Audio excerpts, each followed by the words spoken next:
So I thought, right, this is the time where I'm going to step out of my comfort zone and I'm going to start my own business. 21, started my first business. I was stressed. I didn't realize I was stressed. I was pretty much living in stress 24 hours a day and never realized it so I was waking up with a hangover every morning. I didn't know it was a hangover. Like I said before, that's just how I woke up. And I'm Dave Gibbons, and I know a lot of stuff about a lot of stuff. And I try to help people as much as I can. So we're here today for our next pod episode with Dave Gibbons. Dave, welcome to the show. You're joining myself and Rob Brady. How are you? I'm all right, mate. Yeah. Nervous.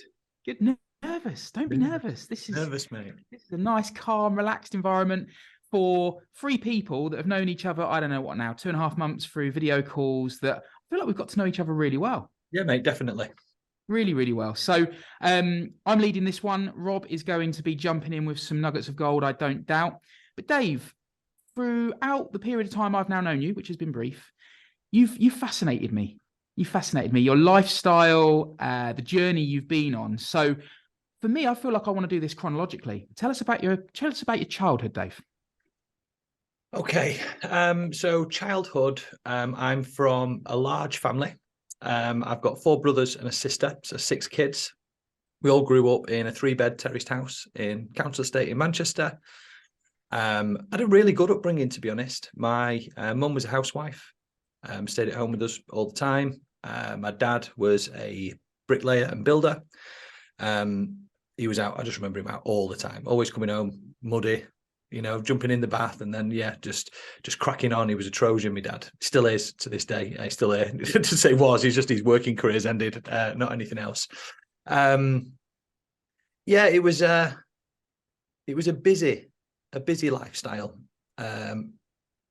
Living with so many kids in such a small area, you kind of had to learn how to fend for yourself. In our house in the mornings, literally, this is going to sound really bad now, but this is what it was like. So we didn't have much money. We didn't, it was literally first up, best dressed in my house. My mum used to have a bin bag downstairs in the kitchen that had all the undies and socks and washing and everything else. And your job in the morning was to get downstairs and get undies and socks. The amount of times I've gone out with my younger siblings, brothers, not sister, brothers, underpants on and stuff. It, honestly, mate, when I was a kid, was unbelievable. And on my 21st birthday, I didn't realize my dad had organised a party. I'm just going to tell you this story now quick. And he'd organised me a stripper. And I didn't know anything about this. So I'd gone to this pub after work. Everyone said, we'll go in, we'll have a couple of drinks for your birthday. I didn't realise there was a party going on or a stripper turning up. So I went straight from work. And unbeknown to everybody there that day, I went to work in my brother's PE shorts underneath my pants because there was no boxer shorts in the house that morning. And I didn't want to go commando. So I went in my brother's PE shorts with the emblem of Wellington Road on the leg. No. So you can imagine my... I can't even put words into it, my embarrassment when this woman come in and started undressing me down, and I'm in the middle of a pub. I'm 21, it's my birthday, and everybody saw me in these fucking mate. Yeah. So yeah, that's just one of the stories of many. But how was childhood? It was, do you know what, mate? It was good. Really loving parents. Felt a lot of connection there, felt that they were there for us. And they were trying to do the best that they could in the time. So yeah, I had a really, really good upbringing, but maybe different to other people's because I lived in a very hectic house, a very busy house. And it plays some parts in today's that. I don't like sitting around at the moment when I'm not around people. I find it very uncomfortable when I'm not around people. And I believe that that's because I'm just been so used to being around people, large numbers of people for basically every part of my life. I find that really interesting because it would be fair to say humble beginnings, living on a council estate, like you say, not having a great deal of money flowing through the family, but you have very fond memories of your childhood. It sounds like a very loving environment, a very close-knit family. So that's interesting because I feel like some of what we're going to talk about today as to who you are now probably stems from that. You've already said that, being around people and feeling comfortable in group environments rather than in isolation. So jumping forward now to today, who is Dave Gibbons? Wow. Honestly, I don't know. I'm just me. How do you going to say that? honestly, I'm just me. I don't think we've got enough time on this to go into everything that I've done, but trust me, I've had every job under the sun. Absolutely everything. I started off as a chef. I went in from being a chef into being an auto electrician, from an auto electrician into an office job, to sales, to moving on to being a broker, an estate agent. I've had every job going in the world, to be honest. And I find it very difficult to pinpoint. I'm just me. I'm not any one of the things that I've done in the past. They were just, I just see them as chapters in my life, and learning curves and parts of my journey. So who am I? I'm Dave, and I'm Dave Gibbons, and I know a lot of stuff about a lot of stuff, and I try to help people as much as I can. That's pretty much who I am today. If I could articulate it any better, I would, but I can't, unfortunately. I really like that. We had a conversation recently and you said that, and I kind of knew the answer. I wanted the audience to hear your answer, because so many people identify as their job title or, you know, whatever it might be, but you are just Dave, and you're such a humble guy that me and Rob, between us, we're gonna draw some stuff out of you that people are going to realize who this guy is. Rob, what are your thoughts on this? I think Dave, you're a bit of like an onion that needs to be peeled back to get some extraction from it. So Maybe. we've gone from childhood to present moment. Like when you said you became a chef, what age was that? Did you go? Did you go straight from school? Yeah. So I left school at 15. Only because of my birthday age. I know the normal age is 16 onwards, but I was June, so I was one of the youngest in the year. So I left at 15, and I really wanted to be a chef. I'd always had passion for cooking. I think that comes from the fact that you had to fend for yourself in the house, and sometimes you'd open the cupboards and you'd find, like, I don't know, a tin of tuna and some fucking pasta. Or you'd just try and make a spag bol of something out of it. Yeah, you have to be a bit creative. But yeah, no, I always had a passion for cooking and food. So I wanted to be a chef. And I went down that route. I left school. I did my college qualifications. I don't remember what they were called now, YTS schemes or something like that back in the day. It was basically an apprenticeship. So we did that.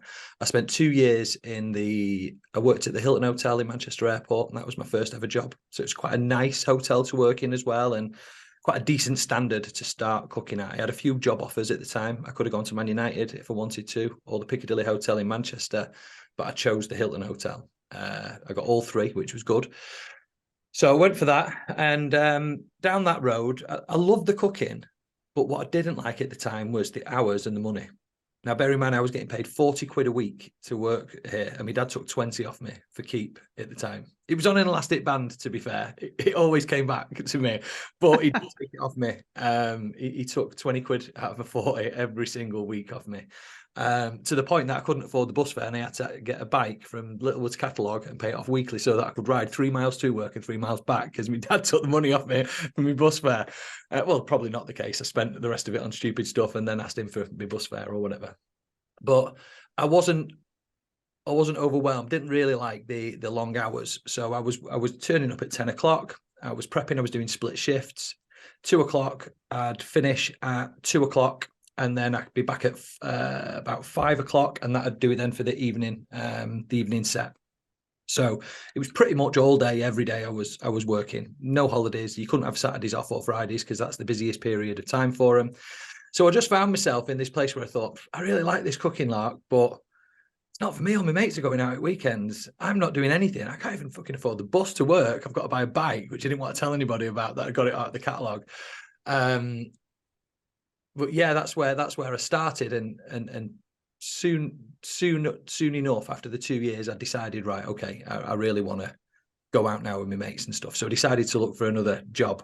I decided that I wanted to work with my hands still, because I didn't want to be in the office. I didn't want to talk to people. So I became an auto electrician, and I got that job. And I went down that route, got my qualifications in there to a degree, so I can fit car alarms. And there's the stuff that I can do is unbelievable, to like number of things. And then from there, I decided that I wanted to work at an office. because all my mates were working in offices. I was out and about all the time. I was driving about, although I kind of loved it. It just wasn't the same as everybody else. And I wanted to just kind of be what everyone else was being and doing. So I decided to get a job, and I walked in to, there's a couple that I've missed here, small little jobs in between, but these are kind of like the big breaks. Otherwise we'd be here all year, I'll be honest.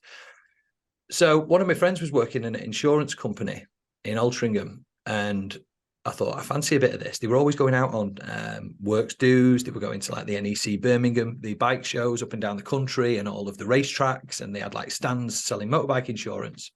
So I thought, I fancy a bit of that, a bit of traveling around, go out with the guys, get pissed, and, you know, have a whale of a time. So I did that. And when I went in for the job, I just wanted an admin role. And I remember the woman said to me, Sarah Holt, she was called. And in the interview, I just walked up, I put a suit on, I didn't go anywhere. My mate was working there. So I just got a suit on, walked up to the front door, banged on and said, I'm looking for a job. And I think this woman was so shocked that somebody had actually walked up to him and just like knocked on the door. Imagine someone walking into your business now going, I want a job. How old were you then? Pardon? How old were you then? Maybe 16, 17, 18 maybe. Yeah, because 2 years at the chef, about a year there. Yeah, maybe about 18 actually, about 18. So I walked up and I said, can I speak to the manager? I didn't know who to speak to. So the receptionist said, you know, what is he looking for? I'm looking for a job. So she went, oh, okay. So she called this lady out and she gave me an interview there and then on the day. I said, right, yeah, come in, I'll have a chat with you. So halfway through the interview, I said, you know, I'm looking for an admin role, this, that, and the other. One of my friends already works there.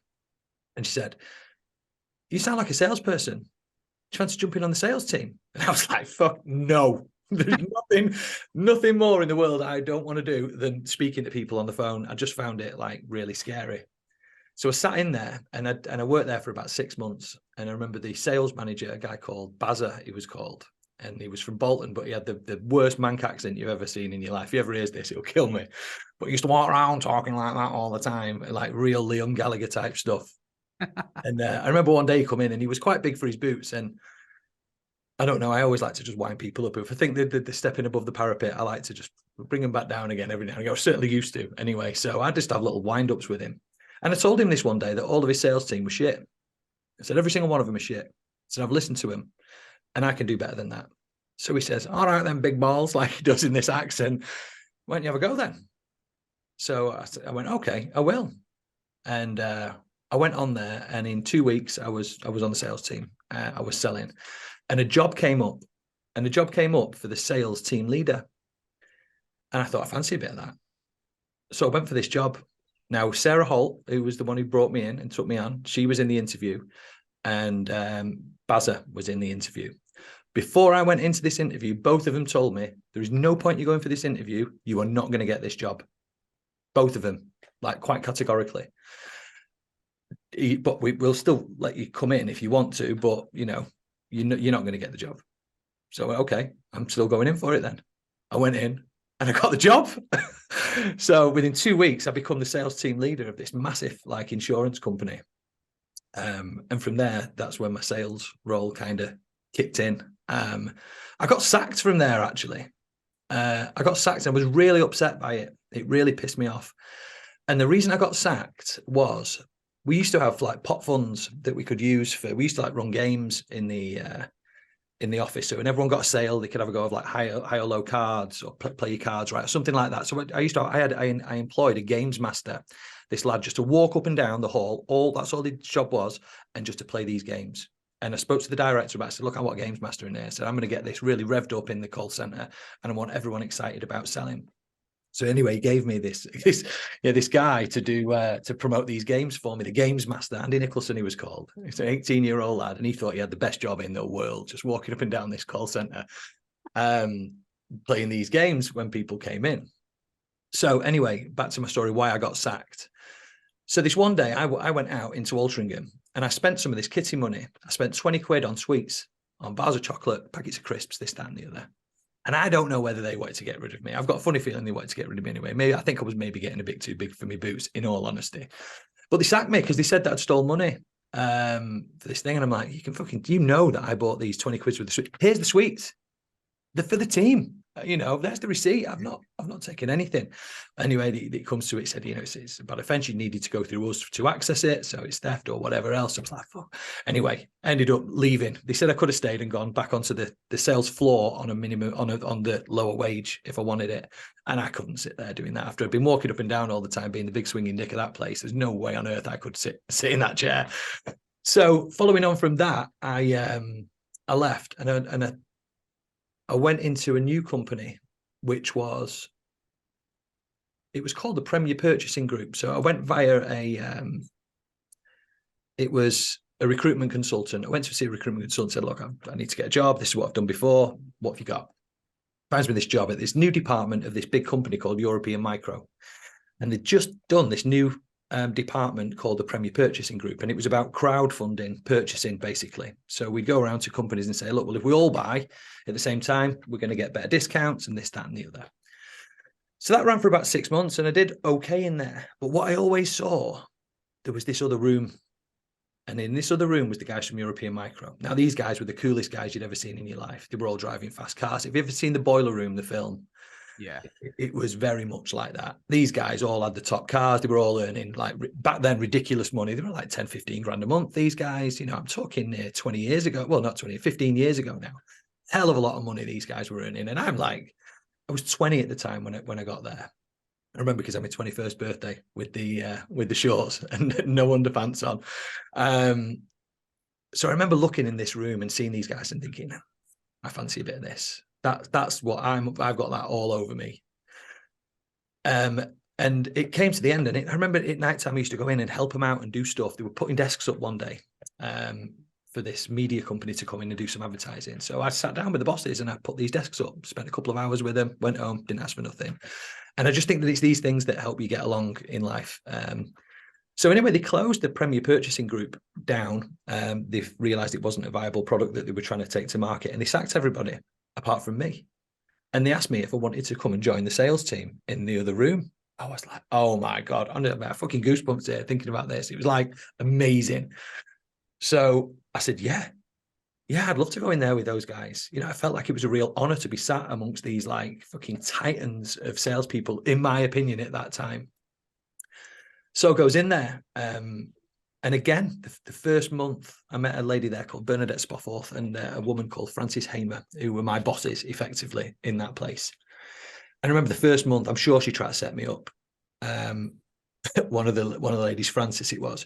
She gave me a target my first month. Now, I joined the company. I joined into the sales team halfway through the month. And she gave me a target to hit of 20 grand by the end of this month. Now, that's profit. That's not turnover. So in 2 weeks, I've got to make 20 grand. I've never done the job before in my life. I've not been trained on it. Nothing. I've just got to pick up the phone and do some shit. So she gave me this target, and everybody said, you're tight. You're tight. You can't do that. He's never going to get it. And she said, well, if we don't set the bar high, how's he ever going to know what to go for? Which I kind of get.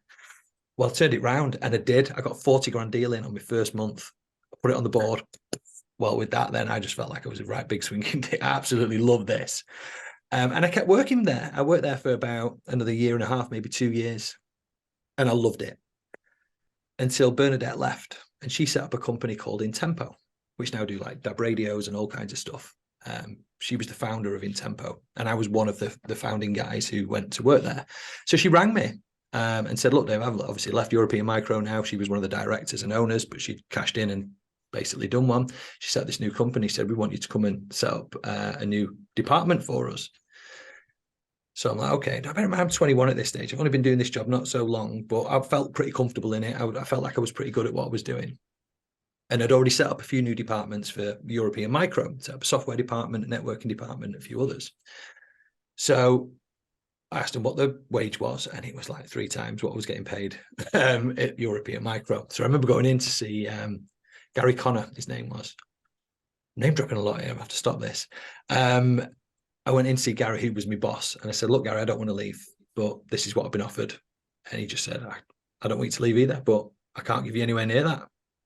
So I wish you luck. And I went there, and it was great. I opened 3 new departments for them. I was earning big money back then. Like I said, I was 21. I was making something like 10 grand a month. It was just stupid money. And I remember the only reason I left there was because I was talking to the manager who was outside one day, we're having a cigarette.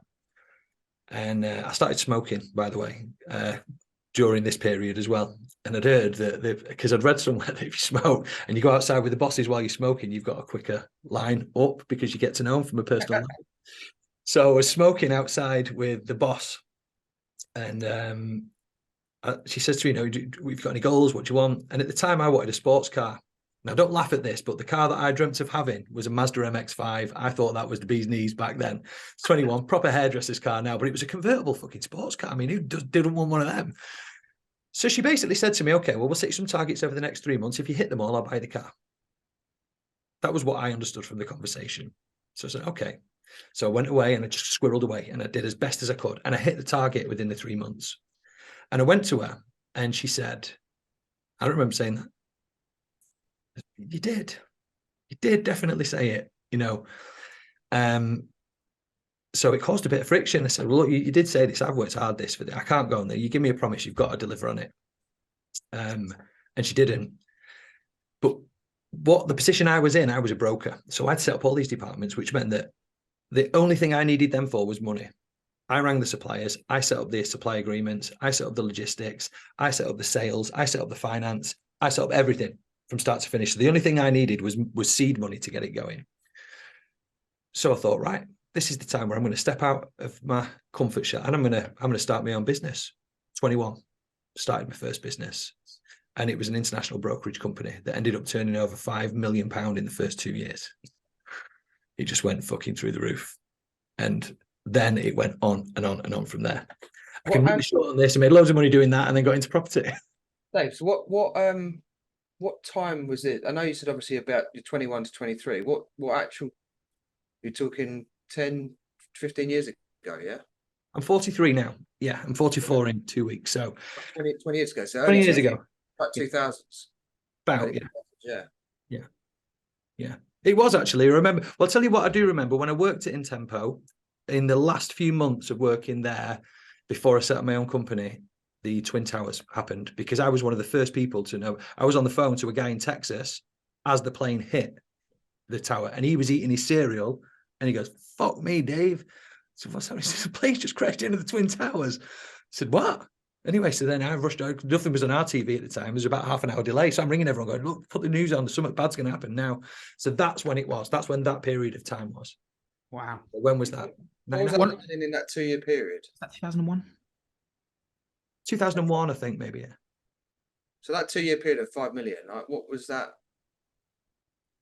Like, what did you learn setting up your first business and get into a £5 million mark? Like, what was your greatest learners from that? How to deal with finance, how to move things when you've got no money, how to get something from one side of the world to the other side of the world and avoid all of the taxation that you have to pay up front. I learned loads of stuff, how to deal with people, how to finance deals. Basically, I learned that as long as people are willing to do a deal, all they need is somebody in the middle that can orchestrate the fine print and sort it out. You want to buy, you want to sell. I can be in the middle, and you two don't know each other. So how can we get this done? I've not got any money to buy from you to sell to you. So how can we do it? And the way that I did it was I got the orders from these guys, and I got longer terms on the payment than I did on the suppliers. So I would, longer term suppliers. So I get 30 days notice from the suppliers, 30 days terms from the suppliers, and I'd have 15 days or cash on delivery for the customers. Then I had a problem of VAT, because when products hit the country for the first time, there's duty and there's VAT to be paid on them, and they have to be paid at port. And then you kind of sort it out and it goes on. So duties can be anywhere, they can range anywhere. There were about 8% duty was at the time. And I had the VAT, which was maybe 20% at the time. I can't remember, 18 or 20%. So I had to find that. Now, these deals that we were doing were low margin really, but high value. So we would do, the average deal for us was like 30 grand. We'd be selling to distributors. So my business model was I set up to buy direct from manufacturers in different countries and sell direct to distributors all around the world. And I bought in bulk. So I'd buy like 10,000 units and I'd sell them in 100 units. Very dead simple thing, just on a bigger scale than most people do it. And all grade A computer equipment. So all the top brands that you see everywhere all around the world, so Sony, HP, IBM, Cisco, all that type of stuff we used to sell. So I'd have to figure out how I could get these products in.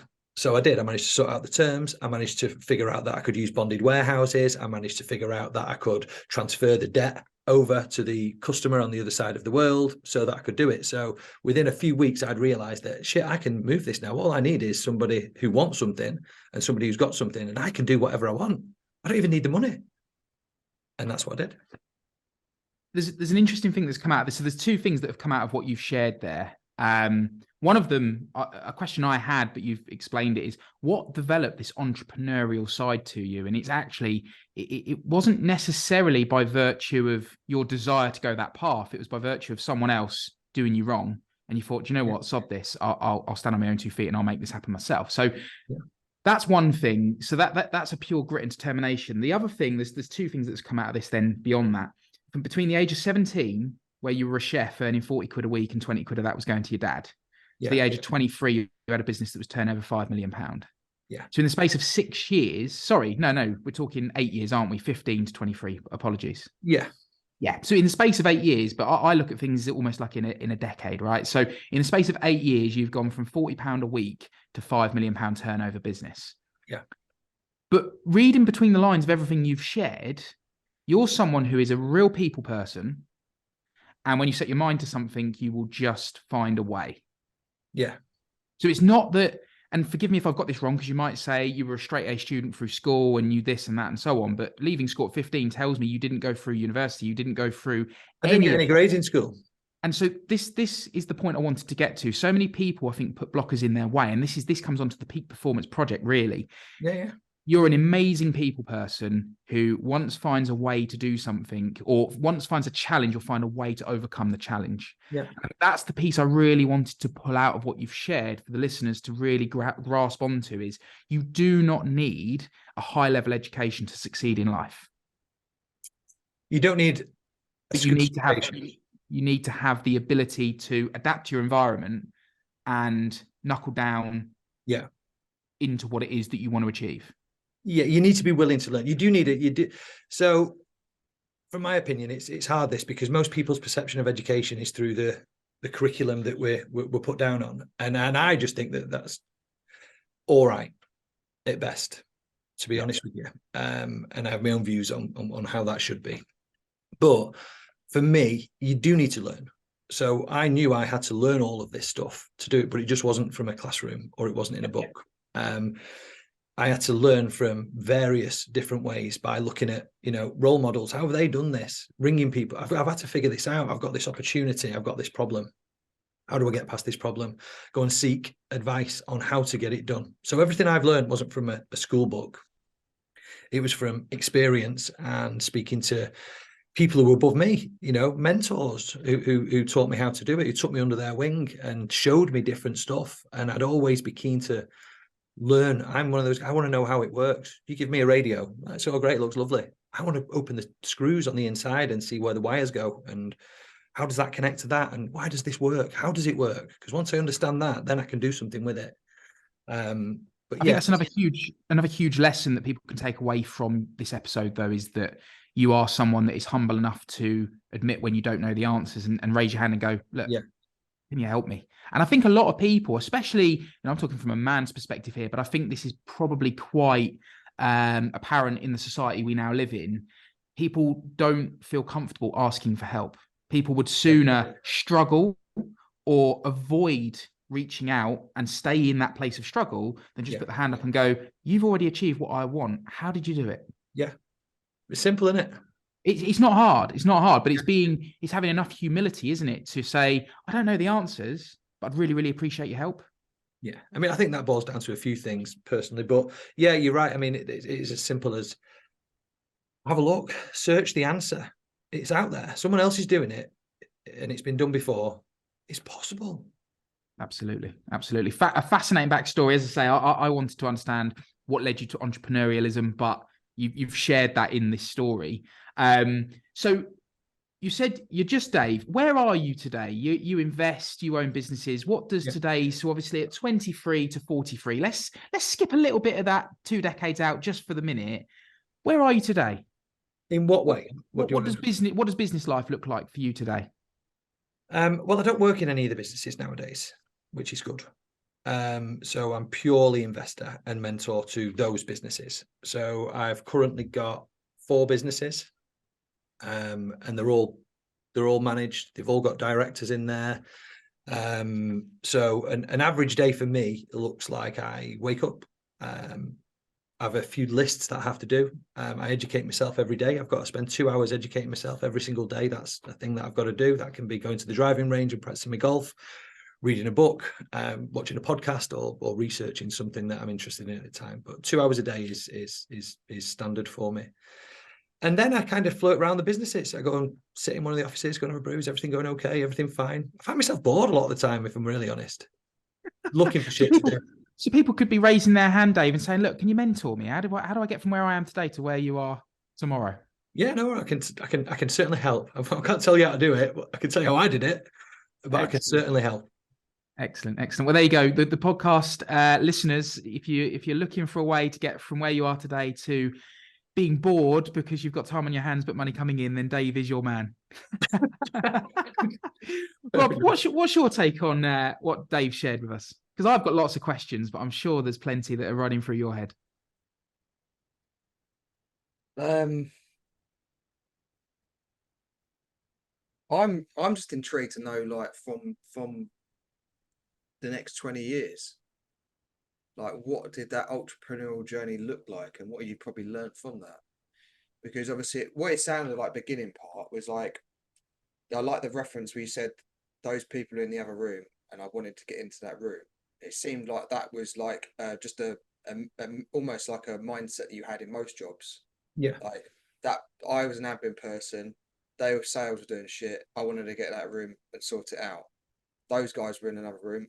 I wanted to sort it out. Like, so it seems like you already had that flair within inside you, which then turned out when you naturally obviously went into your first business, you were like, I want to get into those rooms. I want to connect that person with that person, get into those rooms and brokerage deal. So like, did that continue after your first company you set up? Has that been something that you've just sat always side by side with? No. So the brokerage company took a few different avenues. We set up tons of different departments. And yeah, no, I'm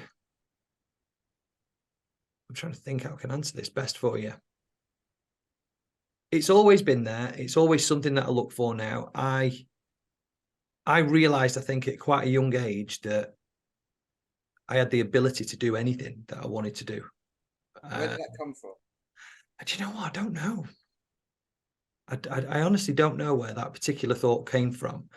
My dad was always on to us that, you just got to put the work in. You just got to put the work in. That's all it is. You've got to graft. You've got to be a grafter. So I've got a very high work ethic. I work when I'm involved with something, I work like relentlessly on it, which is a blessing and a curse in itself, to be honest. But yeah, I've just had this. My belief is that I can do anything. Is it like a question back for you though? Like, you talk about your dad from your mother's side. Yeah. Your mum was obviously at home, a stay-at-home mum with you guys, looking after you naturally, the size of your family. Like, what did you get from your mum that led you into that Dave who he is today? I think I got love off my mum and direction off my dad. Yeah. So that's where you can get that. Yeah. So I think my dad was kind of like, look, you've got to do this. And mum was like, yeah, you've loved him. We've got, you can do this, the encouragement side of things. And I think that's what James was saying around, the element of exploration and not fearing the shame of like failing and just trialing and jumping. Yeah. Like, your mum did give you that part to it. Then naturally you become quite an explorer mindset as your adulthood, because you know that I think I know. Even if you try something, you try to go for the peak or the summit, and then halfway down you go, actually, this is not for me. I'm going to try and find another mountain to climb. Yeah, I've done it. I'm just thinking now back, actually, something else has come to me here where this entrepreneurial thing. So I think the entrepreneurial side of me had been built. And I think now that it's come from my dad. I think it came from the fact that my dad, we didn't have much money. So I kind of knew there were certain things that you just know. It was never talked about too much. So we used to call him Hatchet Harry. We used to have the loan shark coming to our house every Friday. And my dad had cash his checks with him. So, the customers would give the checks, they'd take it away. We had the TV had a coin slot on the side of it. So you had to put £1 in it to turn it from radio rentals. And when that ran out, your TV ran out. And, sometimes having to split food or having to do things. So I kind of knew that we didn't have a massive amount of resources, but it never appeared to be a problem. But what it did do is it kind of put you on the toes of, well, if you want something, you better go and get it, because we're too fucking busy to be dealing with every one of you on an individual level, trying to give everybody everything. So you're kind of going to have to figure it out in a way. I remember one of my first jobs, I was a milkman when I was 10. So I used to get up and go around the milk round. And then I remember in high school, we always used to have I always used to have some deal going on. There was always something, whether it was, the best one we ever did was, we'd realized that Boots and WH Smiths had take back Nintendo games, no matter how bad the box was. If they were good box, they'd give you money back if you had a receipt. If you didn't have a receipt, they'd give you gift vouchers, right? So what we used to do, this is ingenious, this. So what we used to do is we used to speak to the kids in the playground and say, what Nintendo games have you got? Any old game, we'll give you a £5 for them. All the old games, you've used it, I don't give a shit what it is. As long as it's got the box and the instruction manual, we'll buy it off you. So we were buying these games off people. Nobody knew what we were doing with them. I say we, me and my brother, this was. So I got our Jason involved in this. I said, right, I've got a right scam here, mate. We make some loads of money on this. So what we did, there was a trail to it. We got the games. We made sure that we'd try and make the boxes look as neat as possible. And then we'd go to Boots or WH Smiths in various towns around, and we'd go in with them. We'd say something like, my auntie's bought me this game. It's the wrong game. I'm sorry, the box is a little bit damaged. It came through the post, but it's the wrong one. Is there any way I can swap it? Is there any other game you like at the same value? No, I don't like any other games. So they'd give us gift vouchers. Now, we didn't want gift vouchers. We wanted cash, hard cash. So we realized, then we had to figure out, right, well, we don't want loads of gift vouchers. We can't spend these on shit. I don't want loads of perfume and like books from WH Smiths. I want sweets and doing whatever I wanted with the cash. So then I realized the lowest denomination of gift voucher you can get was £1. So we transferred them all into pounds. Then for every single £1 voucher that we got, we bought a packet of polos at 12p. So we ended up with 88p in the pound and a packet of polos off this game. Fucking right moneymaker it was. And we cleaned up on that. And there was loads of stuff that I used to do. So I think I've always had this thing where we need to make a few quid. We need to figure out a way of making some money. That sounds like fast forwarding like to the first job you had. It was like the first business you had. It was like brokerage. Yeah.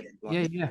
That's it. How do I get from here to there and bring something together in the middle? You've got to figure it out. Yeah.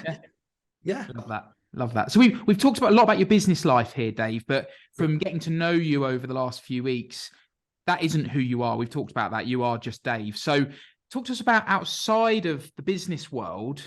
What does that look like to you? You know, you've got children, you're obviously married. What is life outside of work to you? What's really important to you is probably the question. That I'm looking for.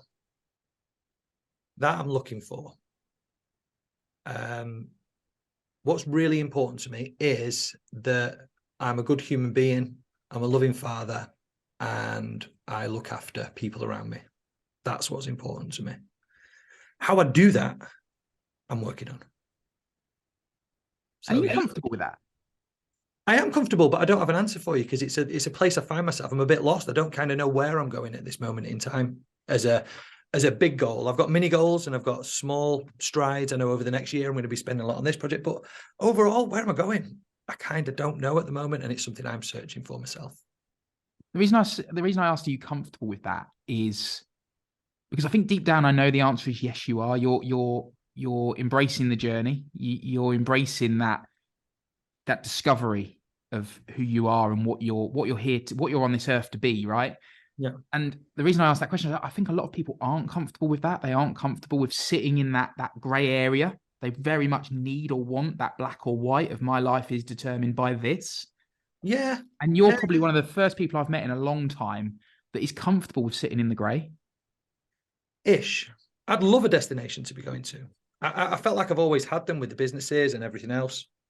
But as I've pulled myself away from them, so it's been more in the last 12 months. It's only within the last 12 months I've literally been able to step all of my toes out of all of the businesses, because that was where I wanted to go and that's what I wanted to do. But now I'm there, I'm a bit bored, if I'm honest.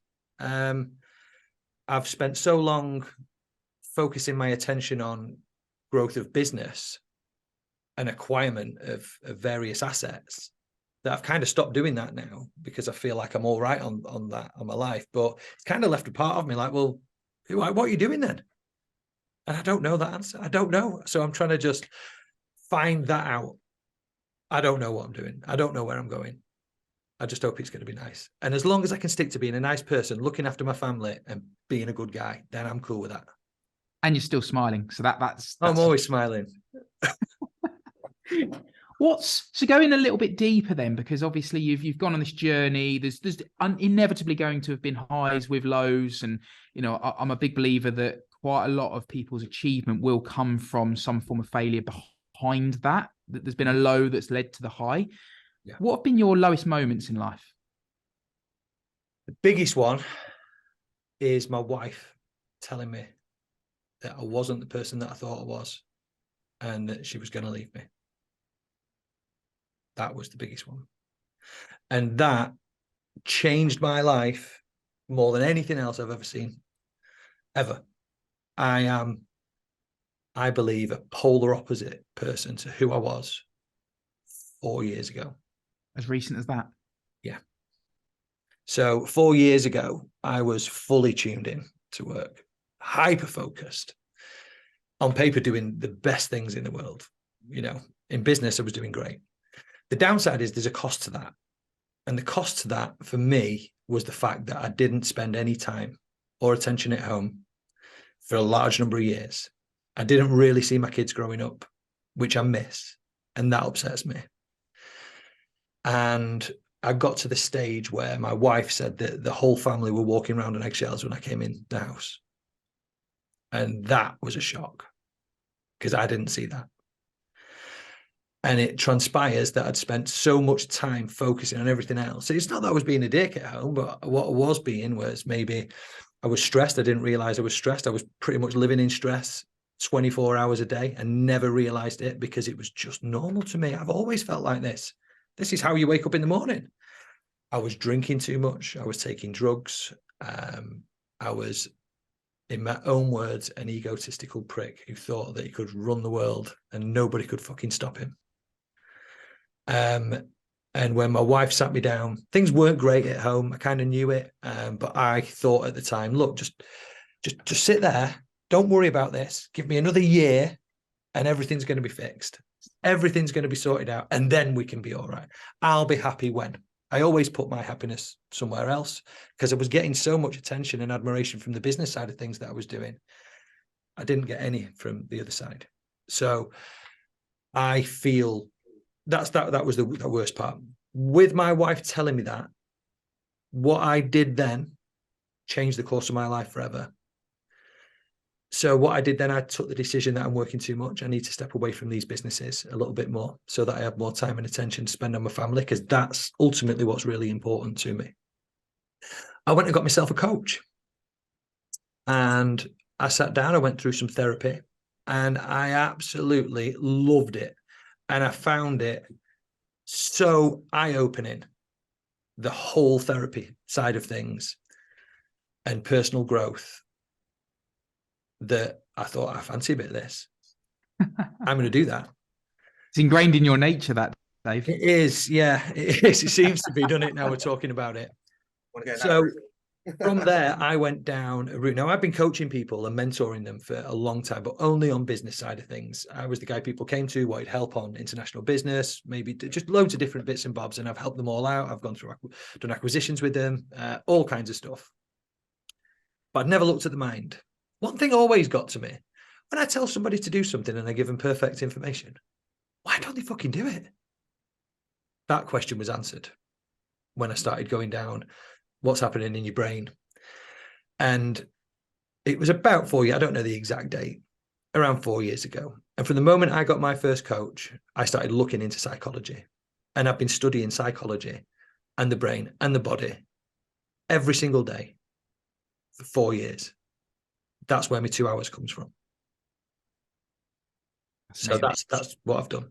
So I've done every course. I've looked at everything to do with, I've not just started in one area. I've looked at psychology. I've looked at what happens with your nervous system. I've looked at what happens with nutrition. I've looked at what happens with sleep. I've researched the human body more than anybody I personally know. Not to say that I'm the best thing since sliced bread, because I'm still learning. But I wanted to find out what's going on inside my box. And everybody else is. And I'm getting a clearer picture of what's going on now. And that's dramatically changed my life. And another reason I'm sat here today. Fascinating. The fact that I knew the backstory that you'd shared, the conversation that your wife had with you, but I didn't know that it was that recent. Yeah. And to be describing the character you are, or the character that sat in front of me and Rob chatting with you now, to the person that you once were, it's because it's easy, isn't it? For some people, they can put on a mask. Yeah. But it's obvious, certainly to me, I don't know about you, Rob, but it's obvious this isn't a mask. This is truly you. And so for you to describe the person you were just 4 years ago, I feel like that person, how did that person even exist? Yeah. Did. Trust me. But when you are the person you are today, describing that person, I find that mind blowing. So more education. I've had more education since then. I've learned a lot more. I've evolved. So your wife approaching you was the trigger, and your decision led you to a coach.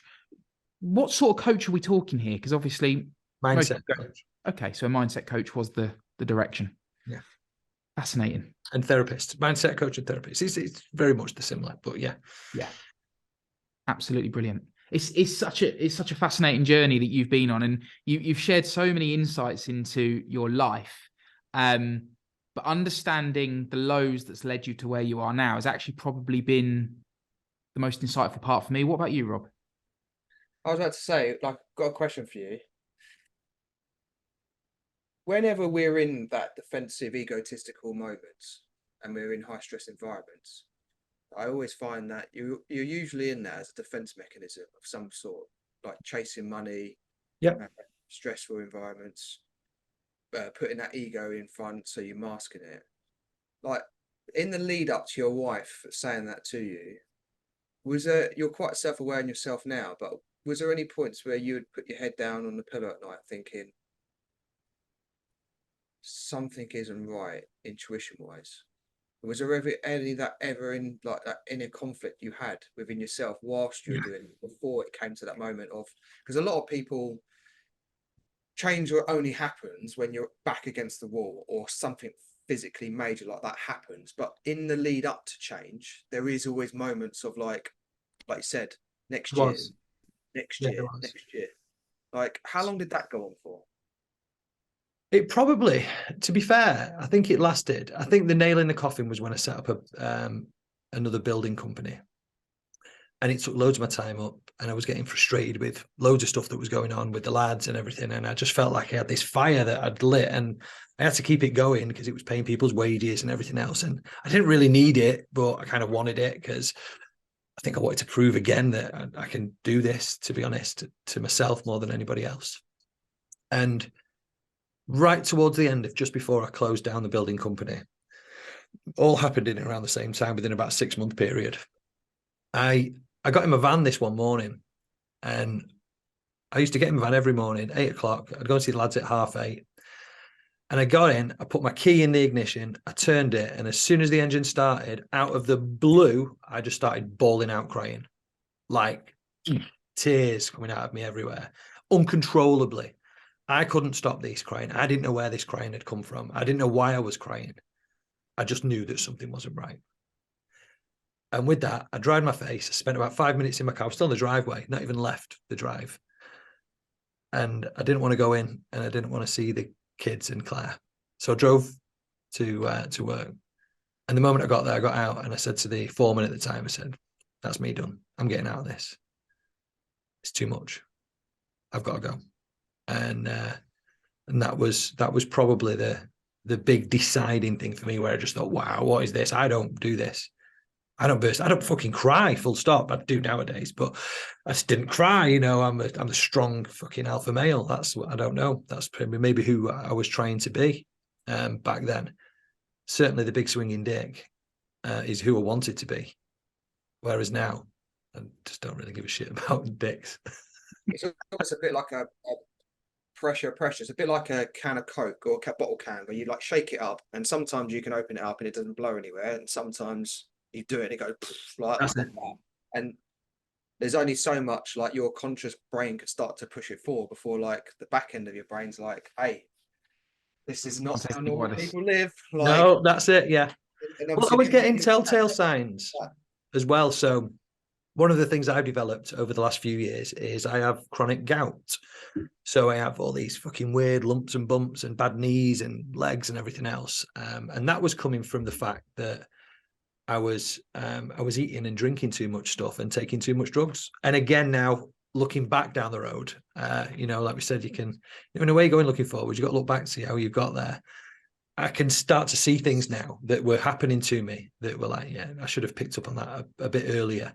So I was waking up with a hangover every morning. I didn't know it was a hangover. Like I said before, that's just how I woke up. And, you know, I used to every single day at 4:30, I used to go to the pub every day. And I used to drink 2 pints with one of my business partners. And then on the way home, I'd pick up 4 cans from the off license. I'd come home, drink them 4 cans every day, 6 cans of beer every single day. And then at weekends, it'd be, well, that was just me, normal. Then at weekends, it'd be, oh, we're out now, are we? Well, it don't matter. Just put it on today then. But boom, we're off. Yeah, let's go. Load of cocaine, do whatever you want to do. And again, now I'm thinking that, you know, now I know a lot more about certainly myself and how human bodies work. You know, I was stressed for the most part of it, to be fair. I just never realized it. I just didn't realize it. Medicating through drugs and alcohol. I was just trying to stop myself talking to myself. I just wanted to go sleep. And another telltale sign, actually, God, Joe, are you fucking making me think now? I used to go home at lunchtime quite a lot and just fall asleep on the couch for an hour or so. Yeah. And I never told anybody about that because I found it weak. But I was just stressed. When I'm stressed, I sleep like mad. I just get really, really tired. It's one of the things that come out. Not a lot else does, to be fair, but when I'm stressed, yeah, I just get really tired. So I used to sleep a lot on the couch at home. Then I'd get up before the kids came home from school and go back to work again. So nobody knew. But yeah, I was such a stressed. transition. So you've obviously in the last 4 years gone through quite a significant change of life.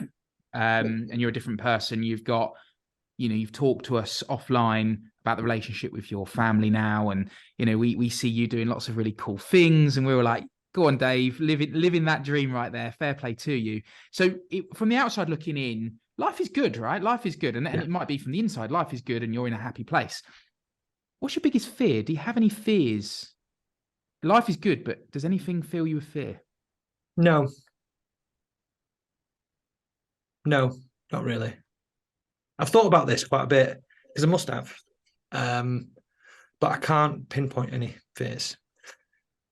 Maybe my wife leaving me, but I don't have any internal fears. I don't have any fears about myself, and I don't really worry about things that haven't happened yet. So no. So many takeaways for me from what you've shared today in terms of the journey you've been on, the person you've become, even that response there. You know, you don't worry about things that haven't happened yet. That's happiness, right? Yeah, it certainly helps, mate. It certainly helps. I read a book years ago, about 3. So after my first year going through, one of the first books I read was The Power of Now by Eckhart Tolle. I forget that book. You can't hear me whispering. I love that book. That was a huge eye opener for me, of how I saw myself and the world and everything around me. And yeah, I don't tend to worry about things that aren't happening a lot. In fact, big things, you guys have seen this. I've had some quite big stuff happening in my life now. And, you know, you've seen the turnaround. So maybe one week I might be on the call and I'm a bit down or whatever. And literally a week later, I'm fine. What's happening? And you're like, really? I know what happened last week. And you're just sat there absolutely fine. I've learned how to deal with my emotions and to see the truth in the world. and the truth's a lot different to what most people see. I feel like there's a part 2 to this. For me, you've shared some unbelievable insights. Before we end the pod, Rob, is there anything else that you want to extract from? I admire you, Dave. I think, getting to know you over the last few weeks, this group. So for anyone listening to this podcast who want to be a part of an environment where they're going to learn, grow, take themselves out of their comfort zones, be surrounded by some really humble, insightful people, then you need to get involved with the project. That's certainly my takeaway. I've been surrounded by 5 guys that every week just inspire and motivate me more and more. Rob, is there anything else that you would want to extract from Dave before we end this pod? No, I think Dave's had enough. Part one, definitely. Part 1. I feel like there's a second part to this. Yeah, I think I'd like to get you back on within that 4-year period about, like, as a coach and having that self-awareness a lot more, like what does that look like for you on a daily basis? What have you learned? Because, like, a lot of people feel like I need to go to therapy, but then they're not looking after their body, like, and then it doesn't work out. Well, I go to therapy and I go to the wrong type of therapy. Or I try a coach and say coaching is rubbish, like, because I had one coach and it's never worked out. So that's a 4-part. The journey I'd love to explore in the future would be about that. What's your learnings in the last 4 years of self-discovery? Yeah, no problem. Yeah, that's a part 2. I feel like that's an hour episode. Yeah, I could talk about that for like. We're definitely not fitting that into half an hour. I'll tell you that for free. Brilliant. Dave, thank you ever so much. Rob, I don't know about you. There's been a lot of takeaways for me. I'm looking forward to part 2 now, so we need to get this booked in double quick. Yeah, I'm happy to book it in, guys. On that note, that is the end of the pod. Thank you very much.